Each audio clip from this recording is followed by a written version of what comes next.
Hello, everybody. My name is Eric, and if you landed on this page, I'm guessing that you are searching either for information on weight loss surgery or VSG surgery in general. Trying to get some more information either for yourself or to support a family member. If that's the case, then I would like to think that you are at the right place.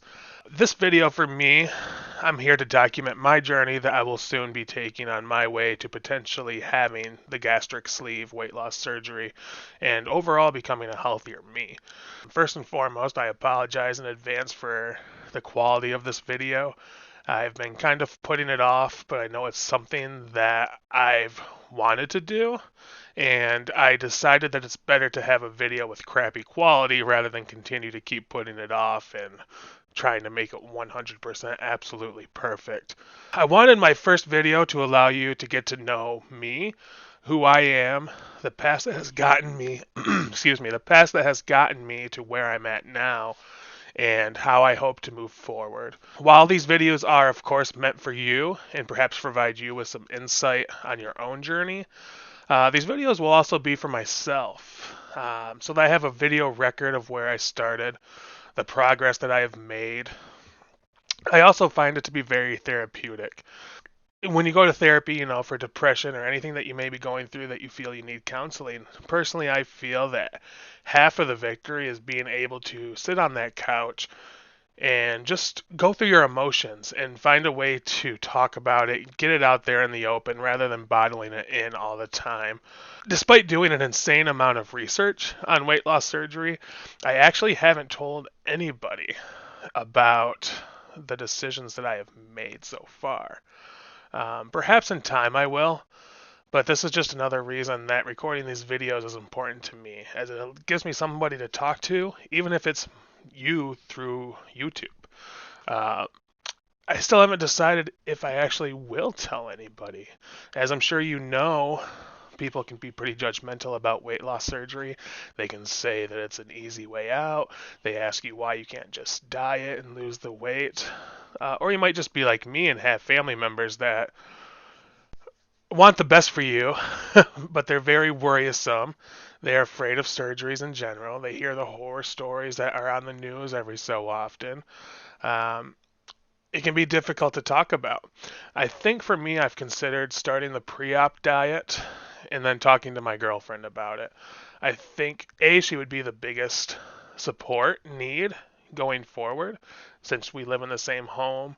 It's important to get her on the same side that I'm on. And then it'll also be a little bit easier for me to talk to my family, my mother and my sister, if I already have the support of my girlfriend. I'm going to continue to move forward, whether or not I tell them. I'm going to continue to move forward, even if they don't agree with my decision. I'm 30 years old right now, and I'm kind of to the point where I have to do what's best for me moving forward and for the future that I want to have. Um, as I said, this first video will be mainly about myself, what got me here, and if you want to subscribe to my channel, the upcoming videos will be more about the journey itself, talking about researching weight loss surgery as a whole, which type of weight loss surgery is best, dealing with American insurance companies in comparison to being a medical tourist, perhaps going to Mexico for surgery.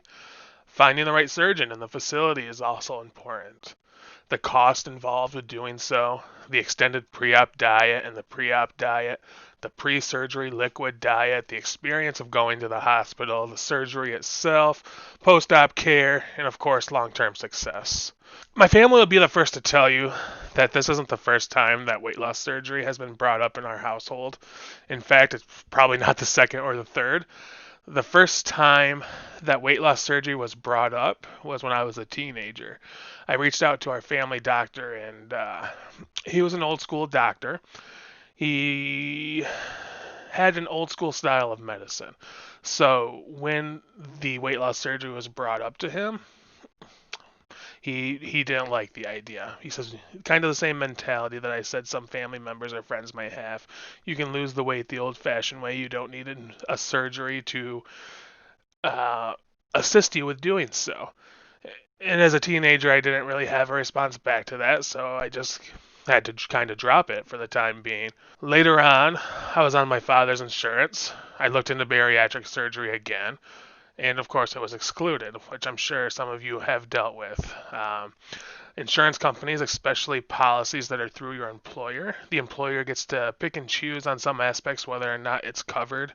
And bariatric surgery is usually, unfortunately, one of those ones that gets cut to slim the fat, no pun intended, from the cost for the employer to insure all of their employees. Later on in life, I had Medicaid, which is through the state.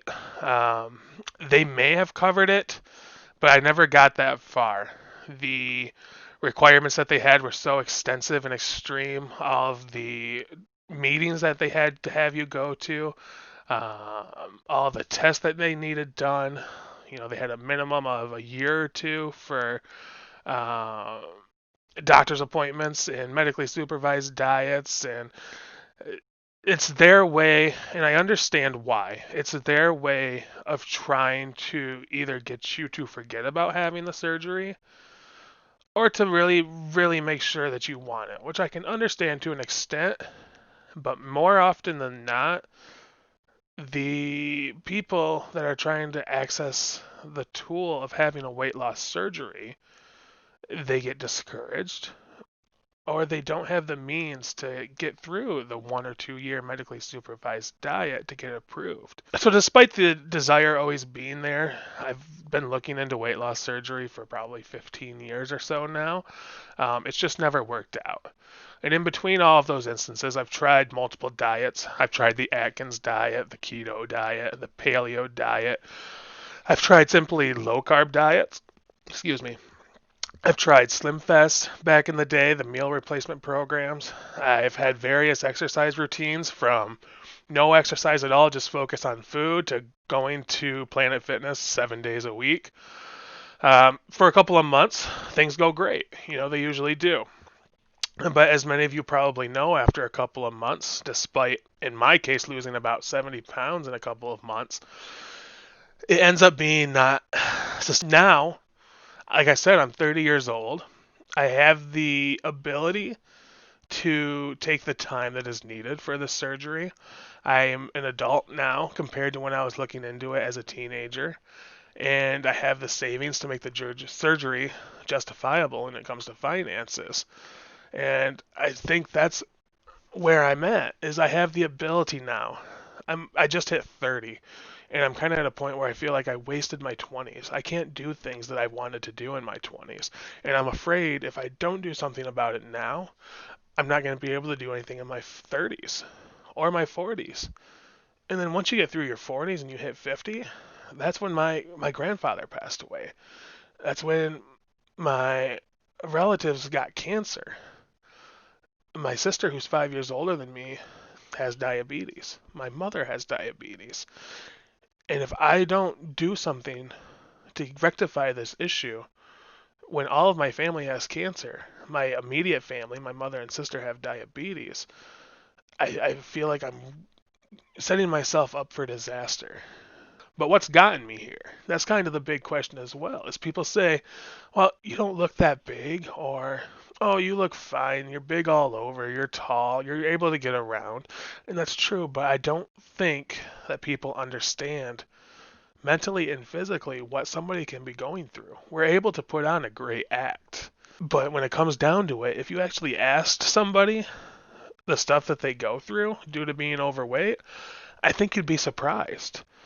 Some of the ones that I wanted to hit on myself as a kid, and I'm talking 7, 8, or 9 years old, we used to participate in quarter midget racing, which is kind of like go-kart racing. I don't know how I got started, but I somehow got the nickname Booby Boy. And it wasn't meant to be mean. There was no ill will. At the time, as a kid, I enjoyed the nickname. But that was my first instance of realizing I'm a bigger kid at 7, 8 years old. Growing up as a kid, my friends would want to play, basketball with the basketball hoop in the driveway. And it wouldn't interest me because I would get tired so quick. My friends and probably my family probably just figured that I didn't care to play. I would have loved to go out there, but I was so big I knew that I was going to get tired really quick. In elementary school, our class would do the presidential fitness test, with the pull ups and the sit ups. And we would also do the mile run. And I clear as day remember being almost last at the mile every single time. We would go around the soccer fields at our school. We'd make 4 laps.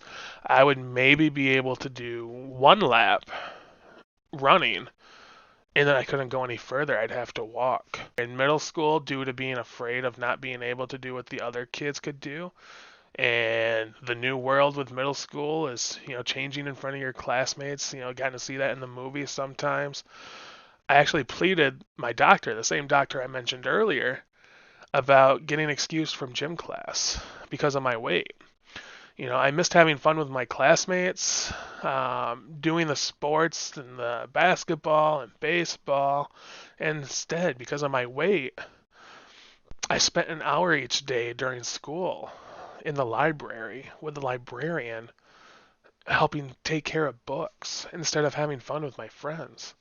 Like one day, I was walking home from middle school at the end of the day, and because of my size and changing clothes due to my size and trying to find the right fit, I remember having to constantly hike up my pants to, avoid my butt crack from hanging out. And there was a girl that I really liked at the time, a middle school crush as a kid. And I remember receiving a message on social media, probably MySpace, from one of her friends, telling me that they were walking behind me that day and laughing at me for having to pull up my pants every 15 to 30 seconds as I was walking home. Um, that's rough when you have somebody that you really like as a boy in middle school and you hear that from somebody.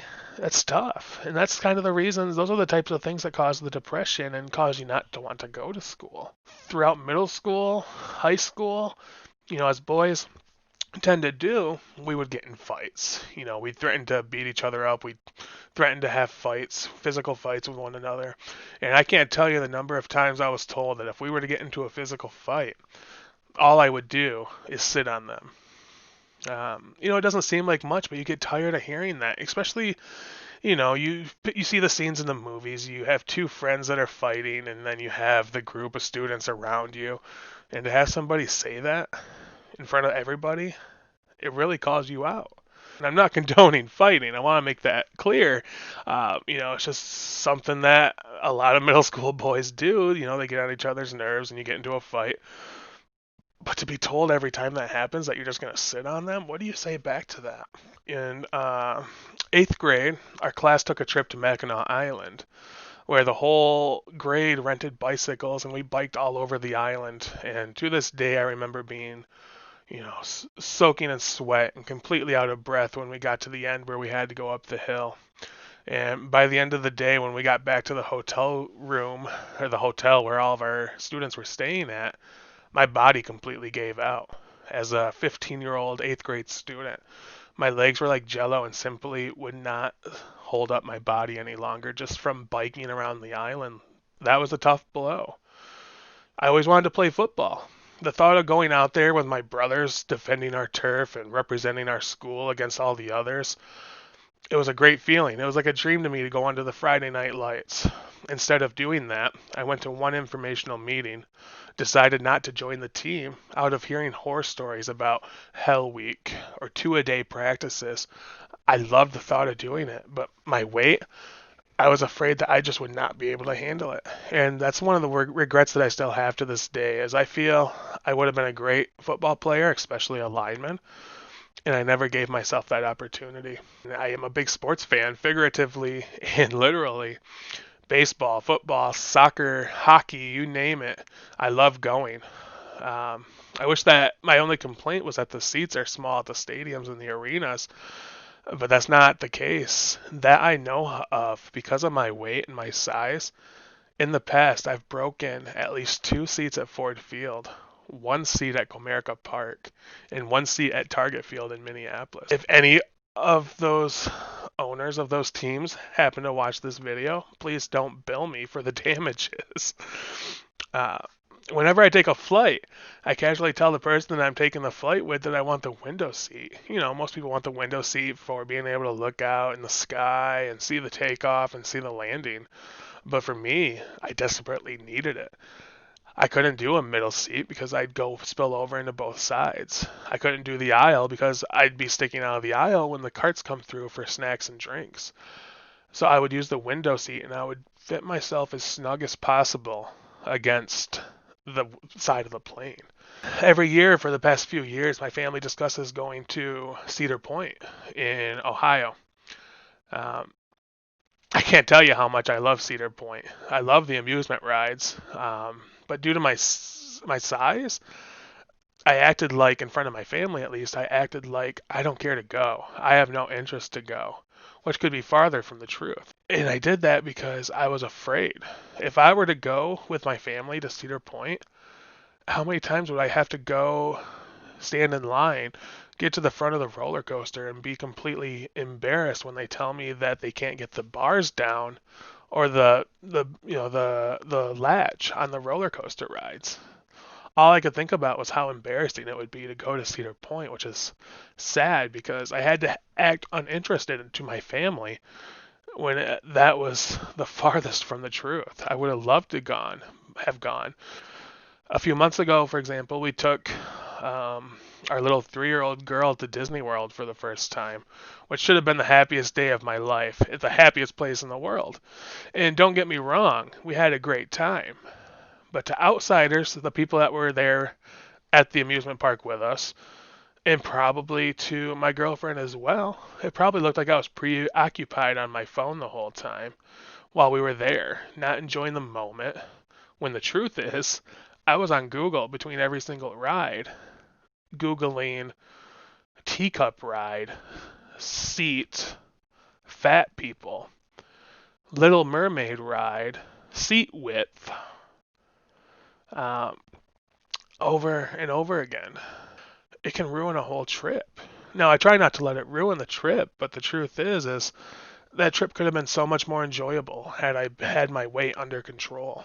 At water parks or the beach, I always contemplate on the way there whether or not I should wear a shirt due to embarrassment. And it's, do I want to be embarrassed by wearing a shirt or embarrassed by not wearing a shirt? It's a case of knowing I'll feel embarrassed either way, but trying to determine which option makes me feel less embarrassed. Do I want to wear a shirt and have people judge me for wearing a shirt? Or do I want to not wear a shirt when I go to the pool and have people judge me for what I look like without a shirt? I own a jet ski. The problem is due to my size. I can't have any passenger, really of any size, ride with me on my jet ski despite being a 3-person jet ski. Because if somebody joins me on the jet ski due to my weight, you can start to tell that it's over the capacity. I can't even enjoy my jet ski with anybody else because I nearly put the jet ski over the weight limit. Multiple times in the past, my friends have wanted to do activities such as hiking or kayaking, and the thought of kayaking, for example, sounds amazing and fun. I would love to go, but again, it's one of those instances where I have to act uninterested so that I can get out of going because of the fear I have of being a large guy in a tiny kayak. What's going to happen when I sit in that kayak? Is it going to float? Am I going to tip to one side or the other? I don't know. And all the weight ratings for the kayaks, unless you spend a lot of money, I'm over those weight ratings. So I can't even really give it a try because I'm too heavy. I enjoy hanging out with my friends and sitting around a fire, chatting about our lives, and unfortunately, even when it comes to that, I have to worry about my weight. Multiple times I've broken plastic lawn chairs. I've bent the legs on metal chairs because of being over the limit. Speaking of friends, whenever we get together and go out, I can't help but feeling that I'm always the ugly friend or the fat friend. And I know that might not necessarily be how other people see me or how my friends see me, but it's self-reflection. I go out, let's say to the bar, I go out with my friends, and at the very least, I feel like I'm the ugliest one there. I'm the fattest one there. I'm kind of like a third wheel that you have to drag along because we're friends. They have what's the movie? The Duff, designated ugly fat friend, and that's kind of how it is. You if it's not the case, you feel that way.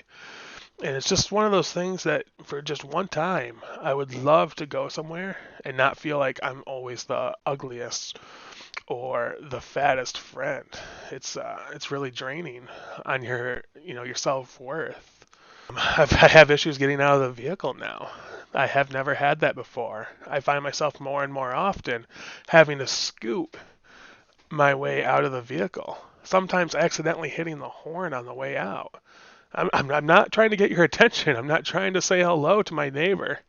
I just accidentally hit the horn on my way out.